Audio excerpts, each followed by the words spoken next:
And so I do want to say one more thing, because I think it's tremendously important for my colleagues across the aisle and my Democratic colleagues. It is so important that we don't allow FEMA to become politicized, and that we don't allow disaster aid to become politicized. Laser beams do not start fires in California. We cannot guide where hurricanes go. And you know what? You know who's amplifying that stuff? Foreign accounts. Other countries are amplifying that stuff on social media to divide us, to divide Democrats and Republicans. They want us fighting over disaster aid because it helps their goal. We can't participate in that. We shouldn't amplify that. Just because Republicans are constantly coming up with new conspiracies, new dangerous lies, doesn't mean that we as Democrats should quickly move on whenever they put out a new talking point. No, we have to call out and correct the record on the disinformation they try to push, or else it becomes even more dangerous. And that is exactly what Congressman Jared Moskowitz did today in a hearing in which he shredded Marjorie Taylor Greene and her lies to her face. And I cannot wait to get into that. But before we do, if I could quickly ask you to leave a like on this video, and if you haven't already, and you enjoy our channel, to hit that subscribe button. It goes a long way, and it really means the world to me. Now let's get into this incredible takedown by Jared Moskowitz. What happened in Florida in this instance is deeply disturbing. It's unacceptable. I know you know that. Disaster aid should never be declined based on support of any political candidate. And I'm happy this rogue employee was fired. You did the right thing immediately, right? What should have happened here is, if there were members of FEMA's team that felt uncomfortable, that should have been passed up to the FCO. That should have gone to the federal coordinating officer. And then that information should have gone to Director Guthrie, who's the Director of Emergency Management in the state of Florida, my former deputy. And then they could have made sure to identify those homes and gotten them the information. But that's not what happened. There was a clear breakdown here. And so you should do an investigation to make sure that something like this doesn't happen again. Every emergency manager in the country during COVID, yourself included, I'm sure, was worried about the politics of disaster aid changing. We saw it happening in real time. And we were really worried, about how that would go into future disasters. As the world is becoming more partisan, the world is becoming more divided. You're seeing it here in the country. We were hoping that there'd be a force field around FEMA. But that's not the case. I know the people at FEMA are exhausted. Okay, talent is retiring. They have a rotating door because of the burnout rate from disasters. That's not just in this administration. I talked to the previous two administrators during Donald Trump's administration, and it was the same problem because of all the disasters that are happening and the burnout rate that exists. My own agency lost 200 people after COVID because they were burned out. Every problem that my colleagues brought up, and they're right. Chairwoman Fox is right. Anna Paulina Luna is right. All of the problems that they brought up with FEMA, those issues about programs and being denied, this is not new. This has been going on for a while. It happened in the Trump administration, right? Because here's one of the things that I'm going to say that no FEMA administrator will tell you while they're FEMA administrator, but the last two Trump administrators will tell you, previous administrators will tell you when they leave the job, is that Homeland has become too big. It has become too big. I got to work with Joe Lieberman. The idea of Homeland was a great idea. It's still a good idea. But never did anyone envision that the bureaucracy would become too big. FEMA can't make the changes you want them to make, whether it's Ms. Criswell or the next administrator that Trump appoints. They can't. Homeland won't let them because there's 30 people around a table, right, trying to figure out what to do in the agency. So for the people at DOJ, if Vivek and Elon are listening, you need to look at Homeland. You got problems at Secret Service, guess where that is? Homeland. And so what I'm saying is that don't look at Administrator Criswell or this FEMA administration or in this Biden administration. If you think there are issues in FEMA that you want to fix, I'm letting you know these issues go back decades. They're not new. They're not. And so I do want to say one more thing, because I think it's tremendously important for my colleagues across the aisle and my Democratic colleagues. It is so important that we don't allow FEMA to become politicized, and that we don't allow disaster aid to become politicized. Laser beams do not start fires in California. We cannot guide where hurricanes go. And you know what? You know who's amplifying that stuff? Foreign accounts. Other countries are amplifying that stuff on social media to divide us, to divide Democrats and Republicans. They want us fighting over disaster aid because it helps their goal. We can't participate in that. We shouldn't amplify that. So, Mr. Chairman, I thank you for having this hearing.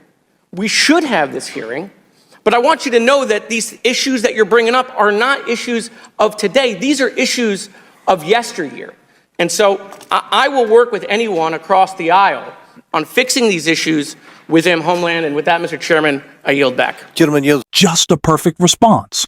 And exactly what we need from Jared Moscow. It's calling out the lies that Marjorie Taylor Greene pushed about the Biden-Harris administration's response to the hurricanes that devastated North Carolina and Georgia. And of course, those lies were told by Marjorie Taylor Greene months ago, but they are important to call out for the next time. The same thing happens. The communities that were most affected were most damaged by these conspiracies from MAGA because they didn't know if they were able to get the relief that they needed. And so we have to revisit and have to call out these lies. And of course, Moscow, it's doing such an incredible job. But there are new lies and new conspiracies by MAGA coming along with Donald Trump's cabinet nominees that were called out by a different Democrat on the House floor today, and Representative Jim McGovern. And I want to check that out right here.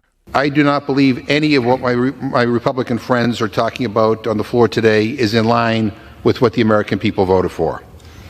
They voted for cheaper groceries, not whatever the hell this stuff is. They are asking us to vote for a bill, my Republican friends, that would give the incoming administration the ability to revoke the nonprofit status of any advocacy group they want, just by labeling them as a terrorist sympathizer. A bill that would give President-elect Trump a new power to just unilaterally accuse an American group of terrorism and then shut them down. Again, no guardrails for an administration that says it will go after the enemy within. Just a bill that gives them power to do that on day one. And meanwhile, every decision that has been made by this incoming administration so far has not been about the American people. It has been about them. I'm reading the newspaper again this morning that they want to issue blank pardons to those who committed crimes on January 6th. Republicans call them political prisoners. I mean, these are people who were arrested, indicted, tried, and convicted by juries and judges in courtrooms across this country for violently attacking our brave law enforcement officers. People who smashed cops in the heads with metal barricades, who jammed them indoors until blood was coming out of their mouths. And the incoming administration is thinking about pardoning them? Let that sink in, everybody. Let that sink in. And before I'm accused of harping on January 6th, I'm not the one bringing it up. The incoming president-elect is. He won't shut up about it. So when I'm talking about my concerns over the bill we are considering here today, understand that these are not unfounded fears. The new administration is leaking plans to court-martial military officers who are not sufficiently loyal. Isn't that usually how things go in authoritarian dictatorships? Purge the military of anyone who might have a spine and refuse to obey an unlawful order. I mean, what the hell is going on here? And their cabinet picks so far? I mean, these are like beyond insane.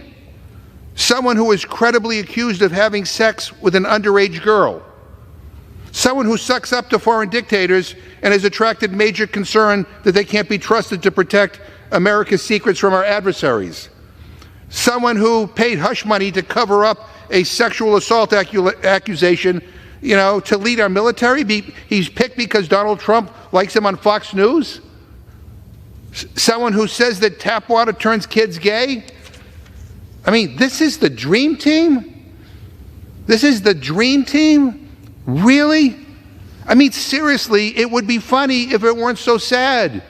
And hopefully, the United States Senate has a backbone and insists on a thorough confirmation process.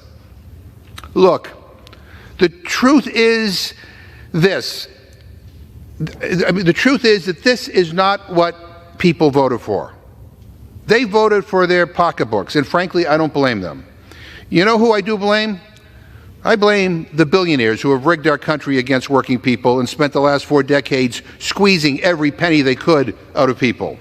I blame the politicians, including the incoming administration, who have abandoned workers and who have done nothing while the rich get richer and everyone else gets screwed.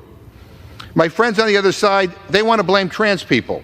Guess what? Trans people aren't the ones raising people's grocery prices.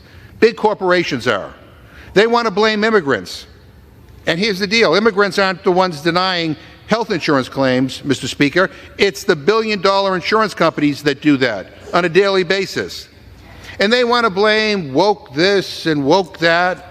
What's woke about thinking special interests should not be able to buy tax breaks?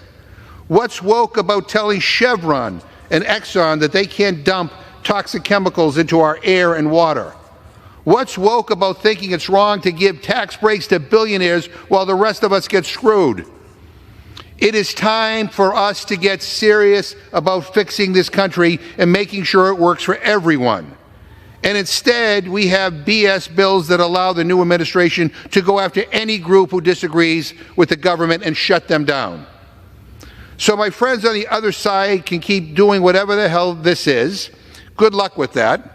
But Democrats will be talking about the economy. These are some of the most dangerous people, if not the most dangerous people we have ever seen. Nominated for the highest positions in our government, we cannot allow them to become normalized. We have to call out their conspiracies, and we're going to be doing that every single day on this show. And if you want to support that, as always, you can hit that subscribe button. You can leave a like on this video. And if you stuck around at the end, you can drop blue heart in the comments. And until next time, I'll see you soon.